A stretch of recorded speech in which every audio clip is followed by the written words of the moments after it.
उन स्कूल में पढ़ाया जाता है निःशुल्क। उसमें यूनिफॉर्म दी जाती है, स्टेशनरी दी जाती, बैग्स दिए जाते हैं, उनको उनका हेल्थ चेकअप किया जाता है, उनको मिड मील।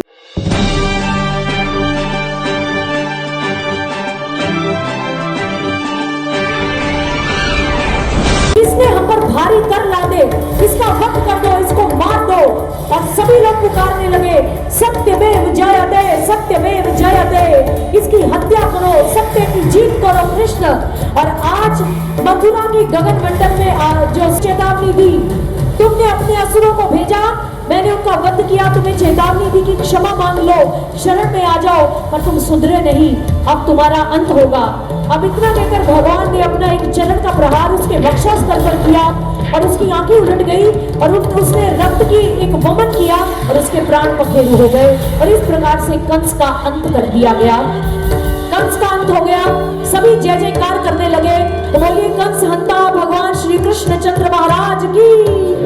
दाऊ से संभालिए, ये बहुत काम आने वाला है। अब दोनों भाई रंगभूमि में प्रवेश कर गए, जहाँ ऊंचे आसन पर कंस बैठा हुआ था। अब कंस ने कहा, आओ कृष्ण बलराम आओ, तुम्हारा स्वागत है। लेकिन कृष्ण एक बात तो हम कहते हैं, तुम हो ग्रामीण के ग्रामीण अशिष्ट, तुम्हें शिष्टाचार नहीं सिखाया गया। राजा की सभा में आते हैं तो उसका स्वागत करते हैं, राजा के लिए भेंट लाई जाती है। जैसी बात सुनी, भगवान श्री कृष्ण जी कहाँ कम थे। उन्होंने कहा, देखिए कंस महाराज, पहली बात, हम आपकी सभा में स्वयं नहीं आए हैं महाराज, आपने अक्रूर काका को निमंत्रण देकर भेजा था, हमारे गांव में राजसी रथ भेजा था हमें लिवा लाने के लिए। तो महाराज इसका अर्थ हुआ हम आपके मेहमान हैं, स्वागत तो आपको करना होगा। कंस मौन हो गया।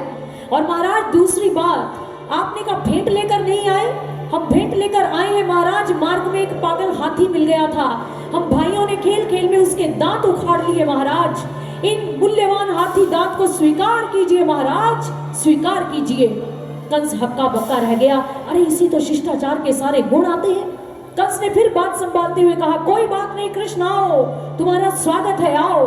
हमने सुना है तुम बड़े पराक्रमी हो, वीर योद्धा हो, आओ हमारे मल्ल योद्धाओं के संग दो दो हाथ करो, चाणूर और मुष्टि के संग। अब जैसी ही बात हुई, भगवान श्री कृष्ण जी ने कहा, दाऊ अब क्या करें। दाऊ ने कहा, अब इनका काल पुकार रहा है तो हम तो कुछ नहीं कर सकते कन्हैया, चलो इनसे दो दो हाथ कर लेते हैं। अब दोनों भाइयों ने अपनी ताल ठोकी और भूमि में उतर गए, जैसे अखाड़े में मल्ल योद्धा आते हैं।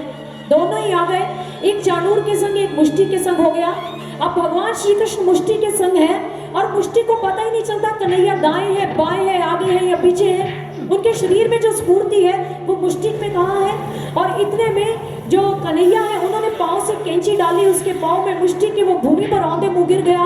और जैसे गिरा पीछे से, कठपुतली को थोड़ी ना थकावट होती है, थकावट तो उसके सूत्र धारक होती है जो उसे नचाता है। ऐसा यंत्र बनना है। और गुरुदेव कहते हैं बांसुरी की तरह बनो।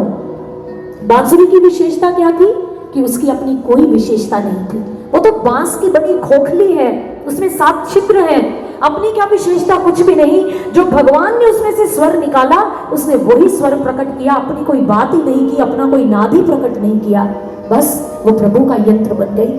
बस ऐसे ही भक्तों, अगर उस ब्रह्म ज्ञान को प्राप्त करें, उसके बाद प्रभु के हाथों का यंत्र बन जाए तो जीवन के बारे न्यारे हो जाते हैं। और भक्त यही कहता है, तेरी छवि में बह जाने दे प्रभु, वो समय कब आएगा जब मैं आप में समा जाऊंगा। क्योंकि पवित्रता भी भगवान को धारण करके पवित्र होती है। हे प्रभु, हमें उस छवि में समा लीजिए जहाँ पवित्रता आकर भी पवित्र हो जाती है। हे नाथ, हे मेरे आराध्य, कब वो अवसर आएगा जब आपकी छवि में समाने का अवसर मिलेगा। प्रभु, आपकी छवि में समा जाने दो, अपने हाथ का यंत्र बना लो। और भक्त क्या तराना गाता है, क्या गुनगुनाता है, आइए हम भी श्रवण करते हैं।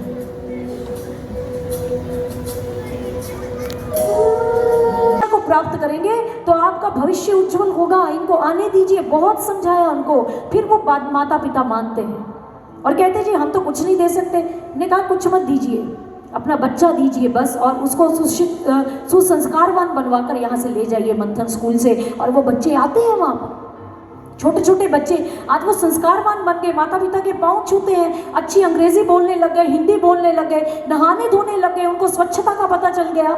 और संस्थान की ओर से उनको फ्री ऑफ कॉस्ट सब कुछ दिया जाता है। और आप जैसे सज्जन लोग ऐसे बच्चों को स्पॉन्सर्ड करते हैं। उनको स्पॉन्सरशिप देते हैं, 1 साल की देते हैं, कुछ उनकी स्टेशनरी का प्रबंध करते हैं। और आप भी आगे बढ़िए, ऐसा कीजिए, क्योंकि वो छोटे छोटे बच्चे, जहाँ कोई चूड़ी के मैदान उस फैक्ट्री के अंदर लगा है, कोई ढाबे पर लगा है, कोई बूट पॉलिश कर रहा है, उन बच्चों की शिक्षा के लिए कार्य करें, आगे बढ़े। और ये बच्चे, ना तो इन्होंने स्कूल का कोई छुट्टी देखी, ना इनको भी स्कूल में अच्छा लगता है जाना, पार्क में खेलने जाना अच्छा लगता है। और किसी ने बड़ा सुंदर कहा, इसे भी पढ़ना लिखना अच्छा लगता है, शाम को पार्क में खेलने जाना अच्छा लगता है, मजबूरी ने बना दिया उम्र से पहले बड़ा इसे, वरना किसी सिर पर बोझ उठाना अच्छा लगता है, किसी सिर पर बोझ उठाना अच्छा लगता है, नहीं लगता। ये बच्चे मजदूर बन गए और गुरुदेव सर्वश्री आशुतोष महाराज जी कहते हैं इनको निकालना होगा, इनकी पोटेंशियल को चैनलाइज करना होगा। और आपको बताएं, दिल्ली में जो हमारे मंथन स्कूल है, उसमें बच्चे जब पढ़े, आगे कॉलेज में गए, IIT क्रैक कर दी उन्होंने, वो क्रैक कर दी, एडमिशंस मिल गए उनको। देखिए कहाँ तक जाएंगे, स्पेस में जाएंगे, कितना कुछ करेंगे। ये सब श्री आशुतोष महाराज जी की कृपा से हुआ, ये मंथन प्रोजेक्ट के कारण हुआ। इसलिए ये कथा, इसमें आप जो भी दान दक्षिणा दे रहे हैं, जो भी पंडित जी कहते हैं मटकी घुमाई जाएगी, आप में उत्सव के समय घुमाई गई, किसी के मन में बात न रह जाए, तो ये सब जो कामधेनु गौशाला है वहाँ और मंथन स्कूल के बच्चों के लिए किया जा रहा है। ये कथा उन्हीं के लिए समर्पित है, उस प्रोजेक्ट के लिए, अभावग्रस्त बच्चे पढ़ सके और आप उन्हें स्पॉन्सर्ड कर सके। और इसलिए आगे बढ़े, हम आशा करते हैं, उम्मीद करते हैं। आप पीछे हमारा मंथन का काउंटर भी लगा होगा, वहाँ जाकर संपर्क कीजिए और अत्यधिक जानकारी ले सकते हैं आप।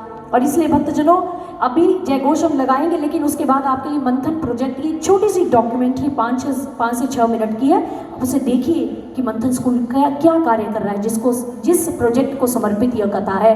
तो आइए जय घोष लगाते हैं, बोलिए गुरुदेव श्री आशुतोष महाराज को। उन स्कूल में पढ़ाया जाता है निःशुल्क, उसमें यूनिफॉर्म दी जाती है, स्टेशनरी दी जाती, बैग्स दिए जाते हैं उनको, उनका हेल्थ चेकअप किया जाता है, उनको मिड मील दिया जाता है, उसके अंदर हर प्रकार से उनके स्वास्थ्य की देखरेख की जाती है, उन्हें संस्कारों से पोषित किया जाता है।